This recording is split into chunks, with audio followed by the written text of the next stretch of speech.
Good morning and welcome to the Unitarian Universalist Church of Spokane, where our mission is to join together to create a nourishing, liberal, religious home and to champion justice, diversity, and environmental stewardship in our wider world, or as we say in short, to create community, find meaning, and work for justice. We're glad to have you with us this morning. We're a very welcoming congregation, and we appreciate your unique experiences, backgrounds, beliefs, and lifestyles. And if you're one of our long-term members or have been here a short time, or if you're joining us today for the first time, we're so glad you're with us. We're also very grateful for those of you who are streaming this morning, and we're delighted to have you with us as well. Welcome to everyone. It is also my pleasure to welcome this morning as guest speaker, Candice Baughman. I'm looking forward to her presence on One Parish One Prisoner, and I will introduce her in more depth later in the service. I do have one announcement this morning. Today in the chapel, provided we can get the Zoom to work properly, after our potluck, please join the Social Justice Coordinating Council, along with our guest speaker, Candice, via Zoom for an opportunity to find out more about One Parish, One Prisoner, and to ask questions. SJCC is forming a team soon, and this is our congregation's chance to mobilize toward meaningful, life-changing action with experienced guidance from OPOP, One Parish, One Prisoner. So come find out how you can help, and that will be in the chapel after the potluck today. So now, without any other announcements, please take a moment to welcome each other, and we'll get going.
Thank you very much for that brief interlude. We will now turn towards we'll have more time to greet one another later on. So we now turn from our informal greeting of one another to formally begin our service by lighting our chalice, the symbol of Unitarian Universalism, the symbol of our unity and solidarity, of our openness and inclusion, of our community and individual uniqueness.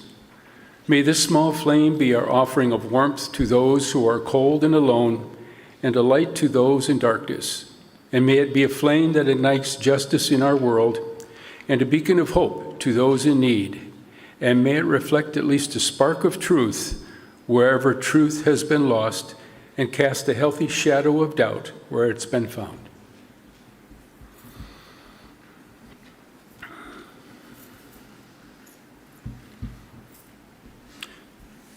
For the opening reflection today, our regard for one another is the basis upon which our relationship can be forged. If we are dismissive, scornful, or judgmental, it is difficult to make a connection that will be deep or meaningful. However, when we assume the worth and dignity of another and affirm our own worth and dignity, we have the basis for mutual respect. We stand on the same level, heart to heart and eye to eye. And assuming that worth is inherent is to affirm that the other person is a treasure, a unique individual who has never been nor ever will be again. Acting on the worth and dignity of others is truly revolutionary.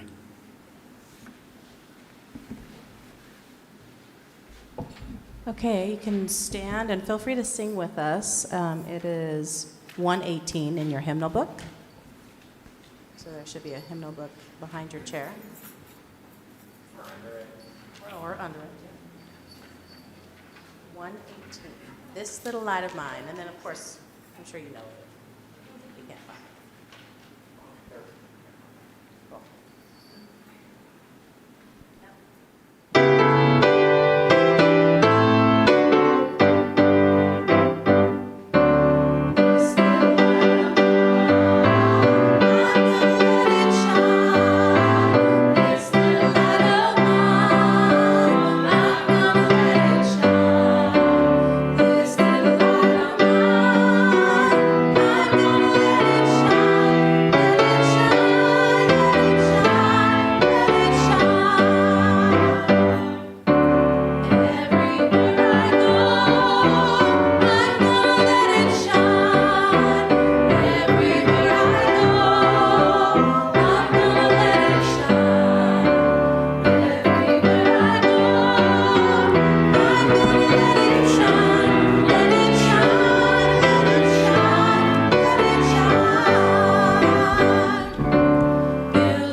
We will now kindle our candles of care, and each time we gather as a congregation, there are always those who are with us in our minds and hearts and who we want to wrap in our love and care.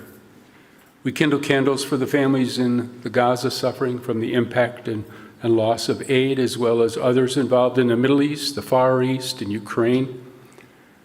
Let us share a moment in silence, embracing others who are here in our hearts and minds this morning. And you're welcome to say their names aloud as you are willing.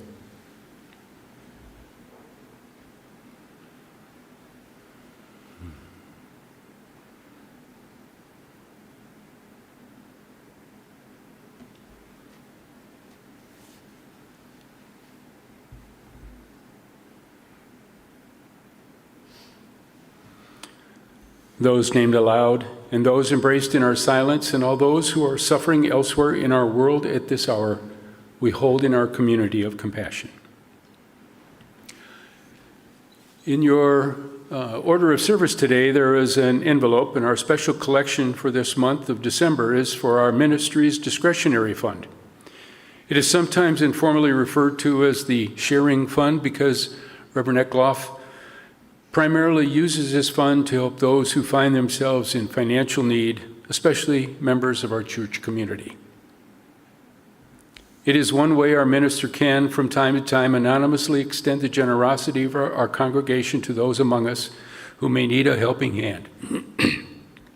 The fund is relatively small, and there is much need, so your compassion and generosity make a big difference and is received with much gratitude.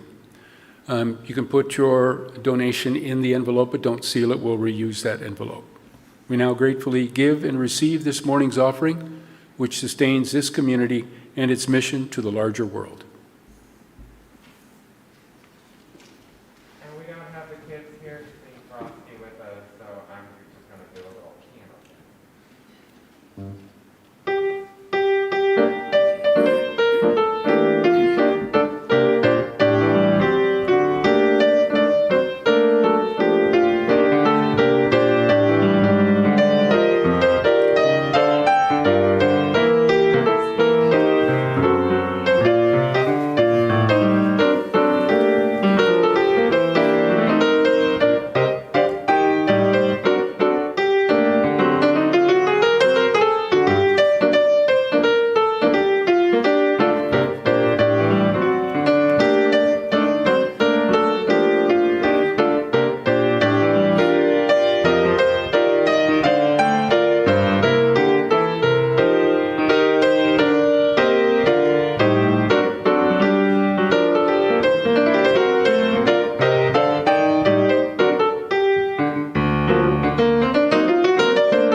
Thank you, Jackie. I didn't even get to turn pages for you this week. Maybe next time. Okay. I'll find something with a lot of pages. Okay, good.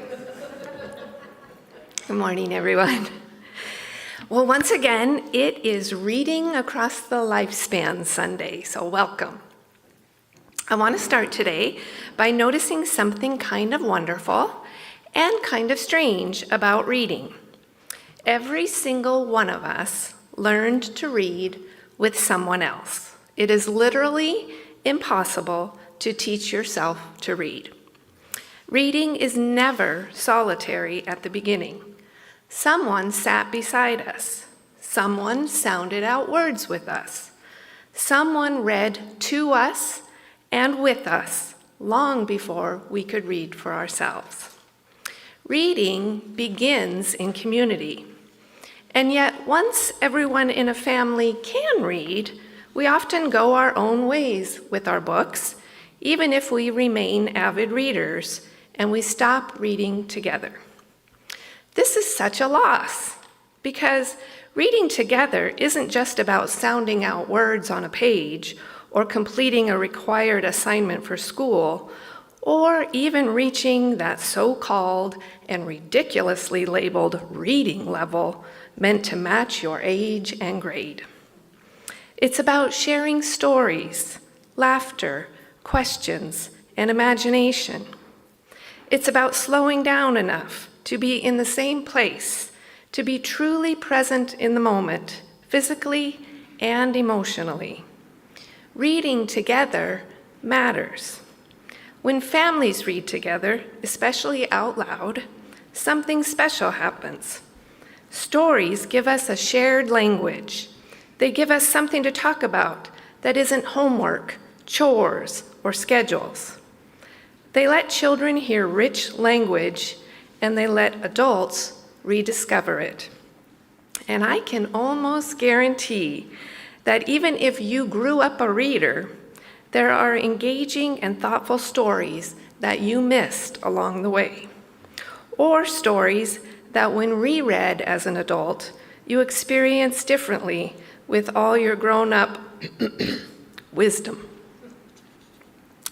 And maybe most importantly, reading stories together reminds us that reading is not just a skill, it's a way of being together.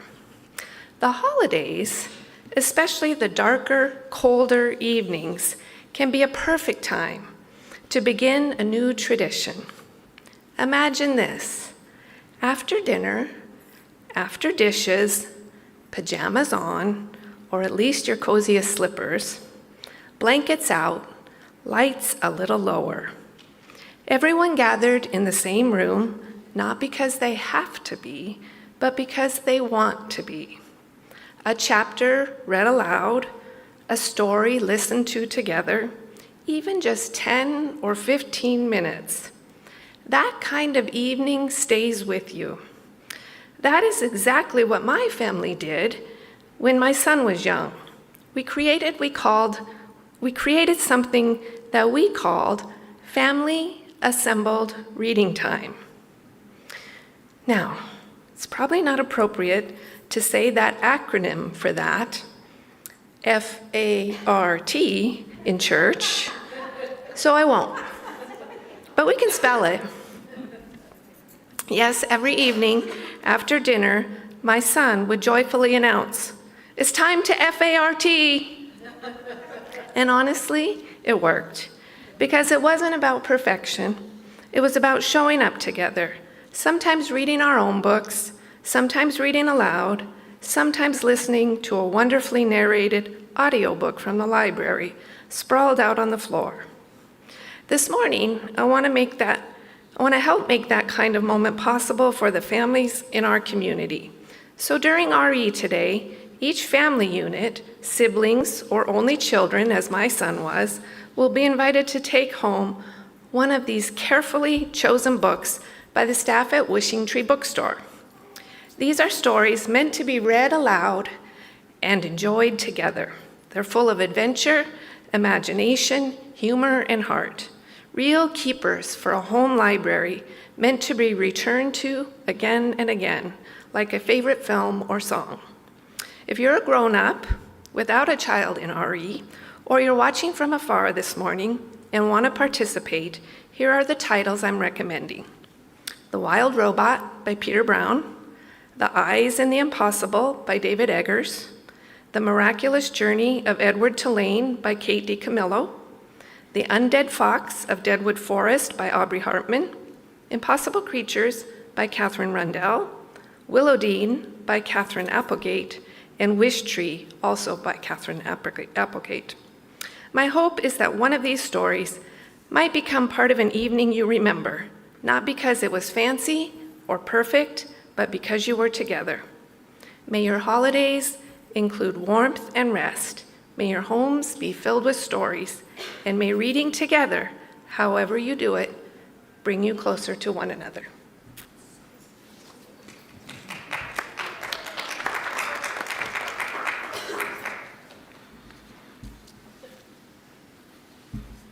Family assembly reading time, right? Okay, all right.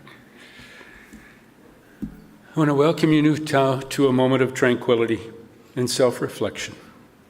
Close your eyes, take a deep breath, and let go of the chaos around you. Allow yourself to be present in this peaceful space, embracing stillness and inner calm. In this fast-paced world, carving out this time for yourself is a precious gift. Feel the tension melting away with each exhale. Embrace the serenity of this moment, letting go of worries and distractions. Be fully present in this space of tranquility, where your mind can find peace and your soul can rejuvenate. Let the gentle rhythm of your breath guide you deeper into this meditation, where clarity and inner calm await.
Thank you. Rousing, very rousing, good. And hopefully we're ready to go with the Zoom here. I would like to introduce shortly. Do we have Candice up here? Our guest speaker today is Candice Baughman from One Parish One Prisoner. She's going to talk about the program. Candice is a formerly incarcerated mother of two, wife, and a passionate advocate for redemption and restoration. She works with Underground Ministries as a program specialist for the One Parish One Prisoner program, a program she herself came home through just 2 years ago. Please join me in welcoming Candice Baughman.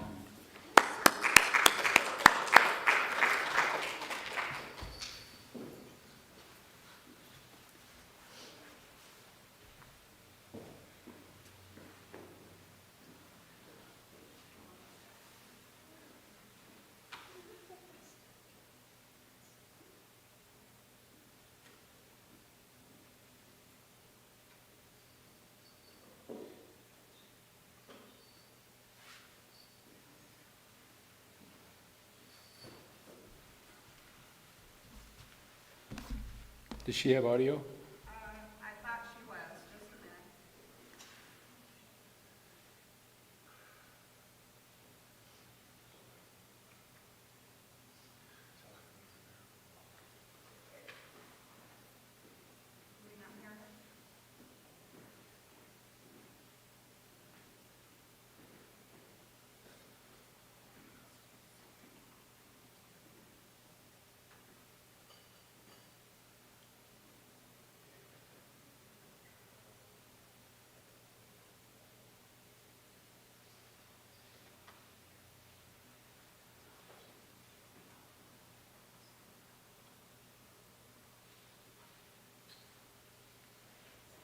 Audio's off.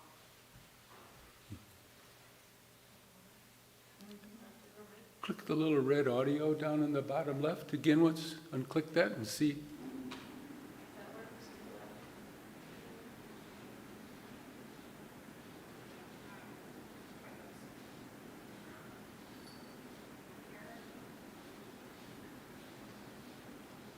I can hear you.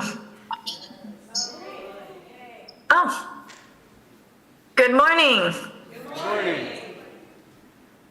Well, I first want to say thank you for welcoming me to your Unitarian Universalist community today.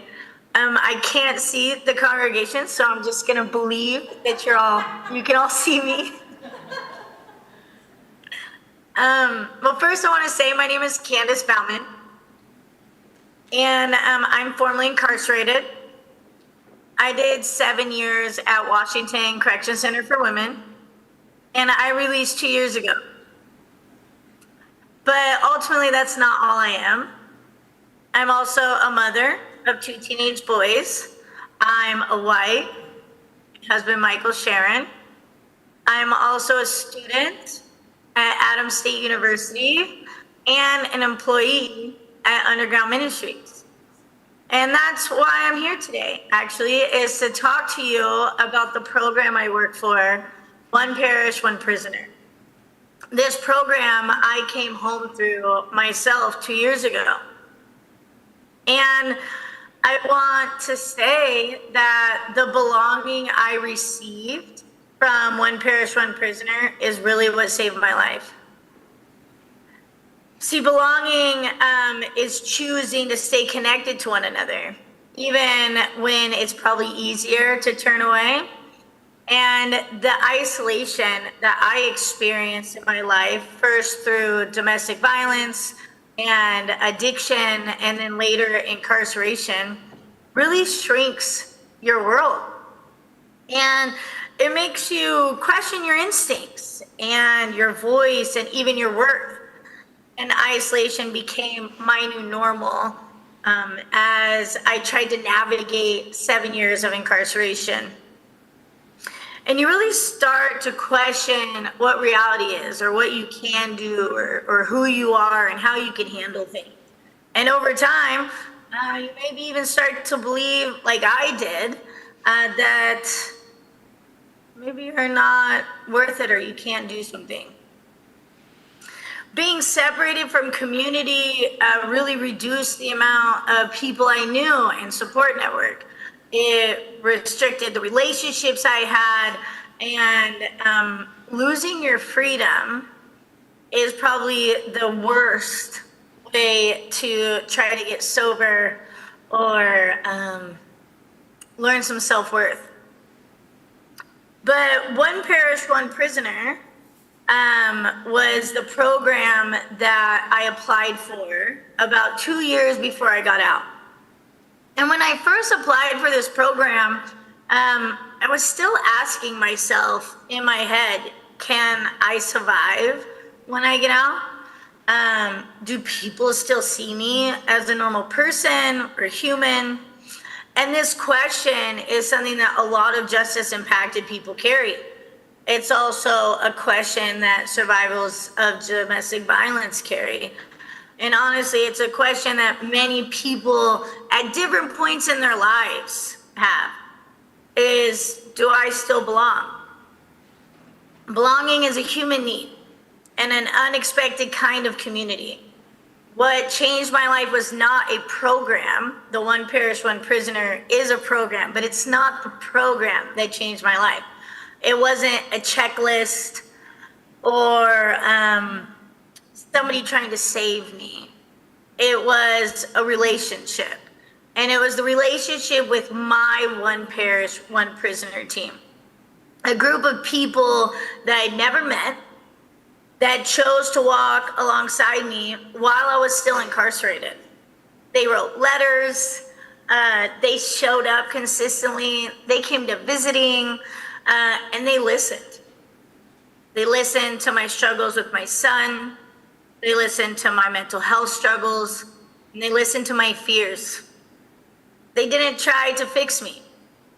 They didn't ask me to prove my worth, and they didn't define me by my worst moments, which of course was me being incarcerated. At first, I didn't trust it. I thought, why would these people want to write me letters? They're complete strangers. Many of us who've experienced violence or domestic violence have a hard time trusting people.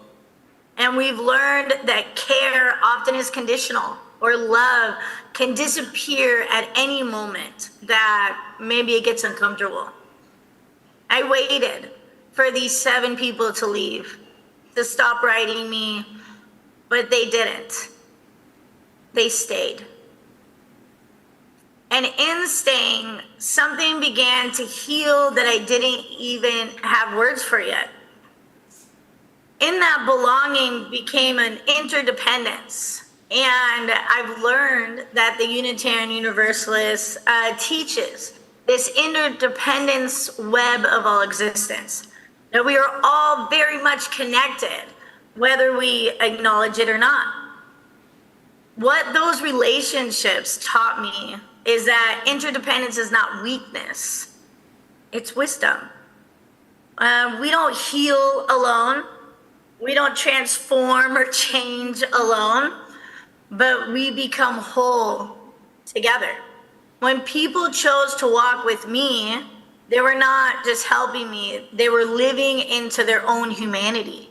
They were practicing love as action.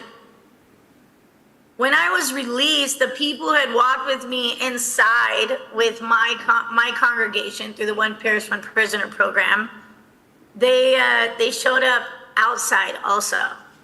So when I released, they met my family. We shared meals together, and they sat beside me in community spaces, like going to DSHS. Man, let me tell you, that was quite a wait to get food stamps. Or to the Department of Licensing to try to get my license. I remember thinking when these ladies and one gentleman that were part of my team would continue to show up or come with me places, I thought, are they still really here with me? Their presence gave me a confidence, that I had these friends in a very overwhelming time. It felt like crisis getting out of prison after 7 years. But their consistency through that process helped replace the fear and helped me build my self-worth. And today I can definitely say I feel like that's what belonging looks like. Every person is inherently worthy, right? And has the right to flourish with dignity, love, compassion. For me, this is a radical idea. So many systems are built on the idea that worth is conditional, that it can be lost, revoked, and you have to earn it back. Belonging from the One Parish One Prisoner program says something much different. It says belonging is your humanity, and it's not up for debate. Transformation happens together as a community. And I love that transformation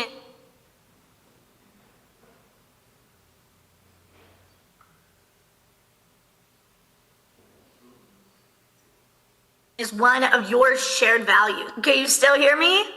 Yep. Yes. Okay, perfect. And it really, transformation being your shared value really connects with one of our core values at One Parish, One Prisoner, which is mutual transformation. And I would be lying if I said that this work is easy. It's definitely not. Walking alongside someone who's experienced trauma or incarceration requires patience. It requires humility. It requires a willingness to learn. And it brings deep meaning to both individuals. I have seen communities transform by choosing to be a part of this program. And fear gives way to understanding. Labels give way to names like mine, Candice. And distance or isolation gives way to this mutual care. So the invitation today is not to simply help somebody, but to help them belong, to practice love as a sentiment and an action, and to live in interdependence with someone that's currently incarcerated. I'd love for you to create a beloved community where nobody is left behind. You do not need special expertise to do this work or to be a part of the One Parish, One Prisoner program. All you need and who we're looking for to be a part of the team is someone who can be present, consistent, and have an open heart. I'm here speaking in front of all of you today, not because I did everything right, but because people chose to stay with me. And I am so proud to announce that your leadership, your congregation has said yes to the One Parish, One Prisoner program. And we have someone just like me right now, incarcerated, waiting to be paired with their team at your congregation. What's great is you've already said yes to walk alongside someone. And now we just need 7 of you that are sitting there in those chairs today, listening to me speak, to volunteer to be a part of this program. After 7 years of incarceration, it was 7 people just like you that said, I think I can do this. That has got me to where I'm at today. Please, as you think about this, remember that we've already chosen the person that's coming home to your community. It's gonna be right there in your backyard. You'll be able to meet with them, just like my team met with me once they're released. But it starts slow and small. if you volunteer today, it'll start with simple letters. And you'll get to know your Candice inside. And that lasts for about a year before she or he will release into your community. And then just like my team, you'd be following them in that journey. So after service today, we're actually doing a workshop and I can answer some more of your questions.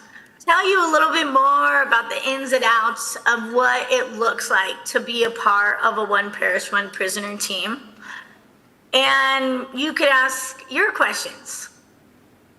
Our hope is that we can get 7 people to register today so that we can get you paired with someone who is just like I was, sitting inside a cell, surrounded by cement and waiting for letters from you and wondering the same question that haunted me. Do I still belong somewhere? So thank you so much for letting me speak today and tell you a little bit about my story and my journey. And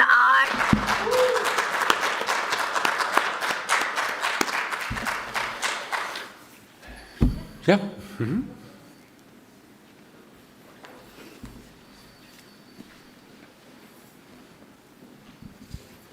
So if you can please stand and let's sing together, We Shall Overcome.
John F. Kennedy says, "I believe in human dignity as the source of national purpose, human liberty as the source of national action, the human heart as the source of national compassion, and in the human mind as a source of invention and our ideas.